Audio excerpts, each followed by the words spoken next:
The wind howled across the wide plains of Texas as old Jack Rourke locked the barn for the night. At 61, Jack had known his share of storms, both on the land and in his life. A widower for nearly a decade, childless, and struggling to keep his late father's ranch afloat, Jack's days were long, silent, and steeped in survival. He rarely went into town. He trusted few, and he certainly wasn't looking for anyone to care for. But fate had other plans. It was just past dusk when he spotted a figure staggering along the gravel road near his property. Thin, barefoot, and covered in dirt, the girl looked like she hadn't eaten in days. Jack slowed his pickup, rolled down the window, and asked carefully, "You all right, miss?"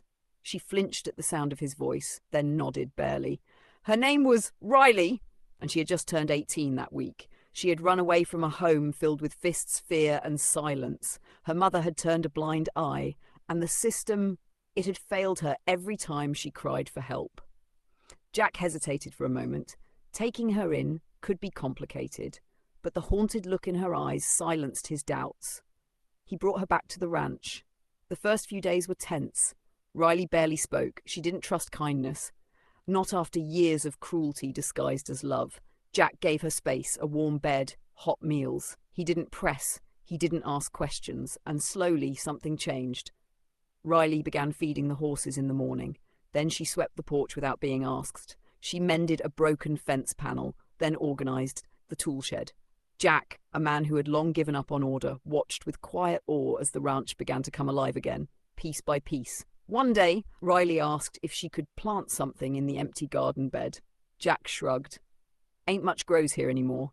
But within weeks, sprouts began to rise from the dry soil. Tomatoes, peppers, even wildflowers. Jack watched her blossom with the land. He soon discovered Riley had a natural talent for animals. Injured barn cats would limp to her. Skittish horses calmed at her touch. When a pregnant goat went into early labor, it was Riley who stayed up all night nursing the kids to life.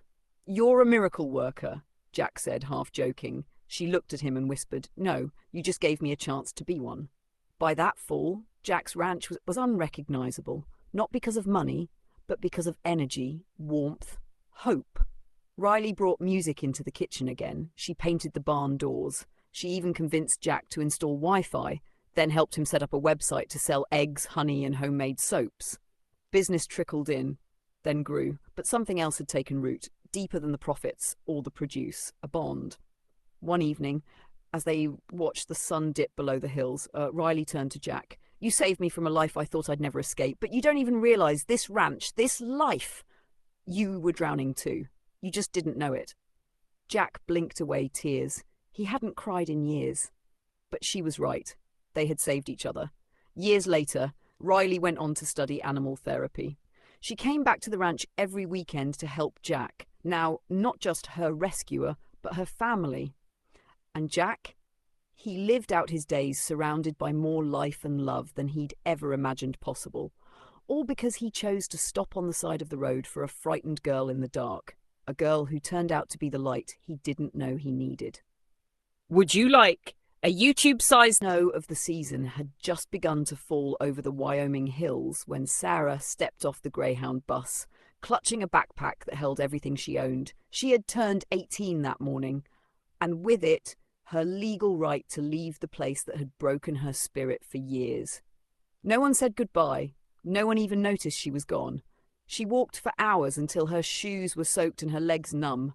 That's when she saw the flickering porch light of a remote ranch house nestled between empty fields and fir trees. With nothing to lose, she knocked. The man who opened the door was tall, grizzled, and stern-eyed, like a character from an old Western novel. His name was Eli Walker, a reclusive rancher who lived alone after his wife died and his daughter stopped calling. He didn't like strangers, didn't like change, but something in Sarah's eyes made him pause. He didn't ask what she was running from. He simply said, "Come in before you freeze." The house was quiet, outdated, and smelled faintly of wood smoke.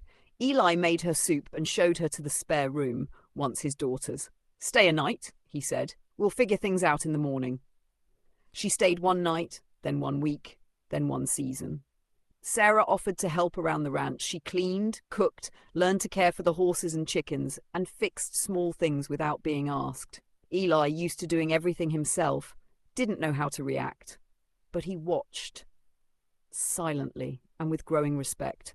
She didn't talk much at first, not about her stepfather, not about the bruises that took weeks to fade, but slowly through the rhythm of rural life, healing began. One day when the tractor broke down, Sarah pulled up a YouTube video and fixed it with nothing but a wrench and determination.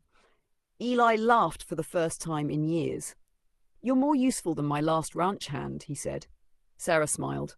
"I just needed a place where I could be something other than afraid."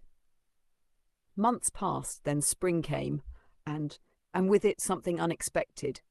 A letter from the county, a nomination for Ranch of the Year, thanks to sustainable practices and local youth employment. Sarah had submitted the application behind Eli's back, complete with photos and a video presentation. Eli was stunned. "You did this?" She nodded. "You saved me. I thought it was time I saved you too." The award brought in new business, grants and volunteers. Eli's ranch thrived for the first time in decades, and more importantly, he came back to life. He started smiling, talking, trusting. At the award ceremony, when asked about his journey, Eli simply said, "I thought I was giving a girl shelter. Turns out she gave me a reason to live again." And from that day forward, Sarah was no longer just a guest on the ranch. She was family. Wade Callahan had given up. Once a proud cowboy with the biggest cattle spread in his county, Wade was now a shell of himself. After a tragic tractor accident left him with a permanent limp, his wife left, his workers quit, and the ranch fell into silence. The barn sagged, weeds took over the pasture, and Wade stopped answering calls from the bank. He lived in solitude, eating canned beans and watching the wind blow through the broken fences. That's when Tessa arrived. He found her asleep under his hay trailer, filthy, bleeding from a gash on her arm and curled up like a stray dog.